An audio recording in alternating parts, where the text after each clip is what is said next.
Welcome back to Trumpery, where we dissect the delusions, deceptions, and disingenuity of the dawn of the Vera Cosa Nostra.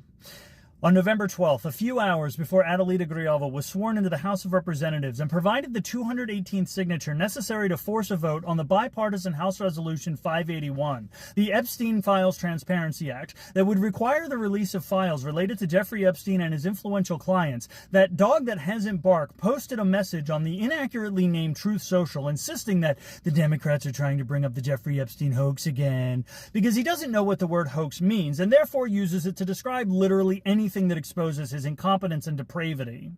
The Transparency Act was, of course, submitted to the House by Republican Representative Thomas Massie of Kentucky on behalf of himself and Representative Rohit Khanna of California, along with 12 other Republican co-sponsors, including Marjorie Taylor Greene, Tim Burchett, Eric Burleson, Jefferson Van Drew, Elijah Crane, Corey Mills, Tom Barrett, Max Leonard Miller, Nancy Mace, Keith Self, and Lauren Boebert.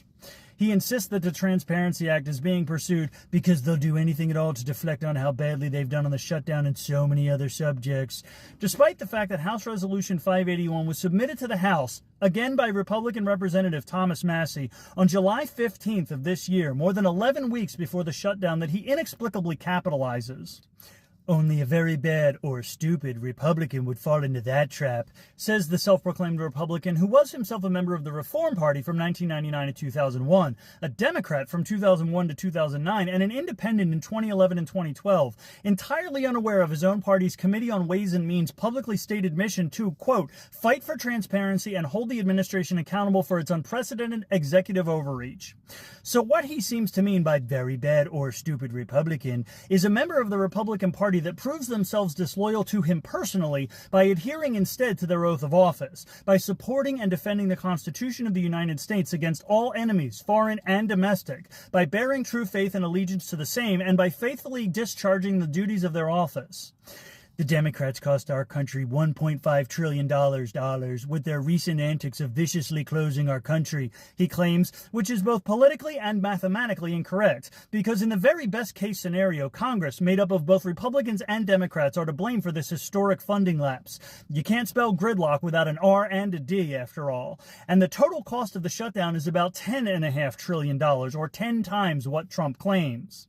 He further asserts that Democrats were, at the same time, putting many at risk, and they should pay a fair price, employing the classic abuser's tactic of placing the blame for his own party's actions on those trying to prevent his own party's actions. It was congressional Republicans, after all, who spent the shutdown using the terroristic tactics of withholding necessities from American citizens, pay from federal workers, supplies from military service members, food assistance from the poor, in order to coerce congressional Democrats into submitting to their demands. That said, it has also been made abundantly clear that the handful of Democrats who conceded to these tactics will be made to pay a fair price by Democratic voters when primary season arrives.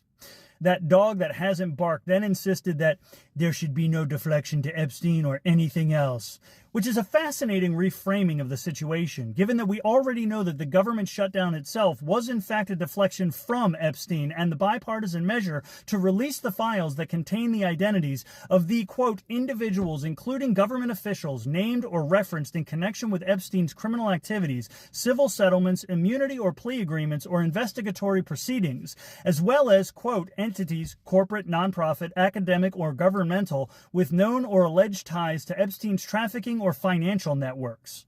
Trump continues that any Republicans involved should be focused only on opening up our country from the shutdown that they orchestrated themselves in order to prevent a vote on the Epstein Files Transparency Act, a shutdown that started just a week after the election of the final representative necessary to force that vote on the Epstein Files Transparency Act, a representative that the Speaker of the House refused to swear in even during the 7 days before the beginning of the shutdown that the Republican cartel orchestrated specifically in order to prevent that vote on the Epstein Files Transparency Act. And yet that dog that hasn't barked insists that congressional Republicans should now be focused on fixing the massive damage caused by the Democrats! Exclamation point. The abject desperation with which he insists that we all ignore the man behind the curtain only serves to confirm his involvement, reinforce his guilt, and expose his fear of being caught and held accountable, because, as Queen Gertrude succinctly said, the lady doth protest too much. In summary, Trump's message included 110 words and 8 claims for a claim density of 13.75 words per claim. 7 of those claims were demonstrably false, and 1 was at best not untrue. His 7 false claims included 103 words, resulting in a falsity quotient of 93.64%, thereby making this message nearly absolute Trumpery.